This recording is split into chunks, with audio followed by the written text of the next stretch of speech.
एक और खबर से आपको आगाह करें कि नूर मुकद्दम कत्ल केस, जाहिर जाफर की सजाए मौत और दीगर की अपीलों पर फैसला आज सुनाया जाएगा। बरी होने वाले मुल्जिमान की सजा के लिए मुद्दई की अपीलों पर फैसला आज होगा। इस्लामाबाद हाई कोर्ट का 2 रुकनी बेंच महफूज फैसला सुनाएगा। एहतशाम अली अब्बासी हमारे नुमाइंदे इस वक्त हमारे साथ हैं। जी एहतशाम, आगाह कीजिएगा, क्या अपडेट्स हैं?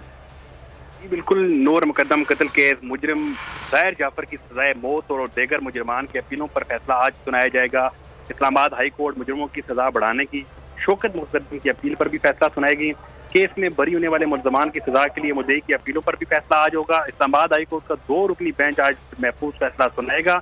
सेशन अदालत ने नूर मुकद्दम के कत्ल के मुकदमे में मरकजी मुल्ज़म जाहिर जाफर को सजाए मौत सुनाई थी, जबकि शरीक जो मुल्ज़मान हैं उनको 10-10 साल की कैद सुनाई थी। मैं आपको यहाँ पर वाज़ह करता चलूँ तो नूर मुकद्दम को जाहिर जाफर ने F7 के घर के अंदर निजी लड़ाई में उनको मारा था और बड़ी बेदर्दी से कत्ल किया था, गर्दन तक उनकी उतार दी गई थी।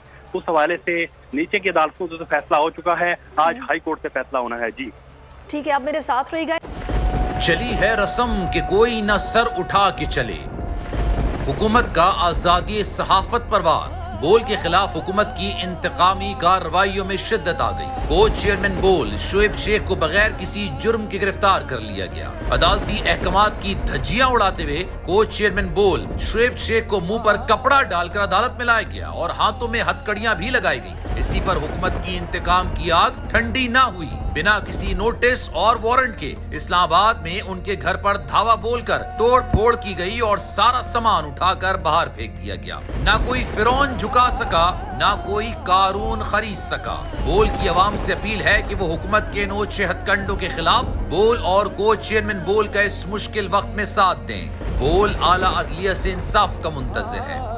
हम सरबकफ उठे हैं कि हक फतह याब हो, कह दो उसे जो लश्करे बातिल के साथ है।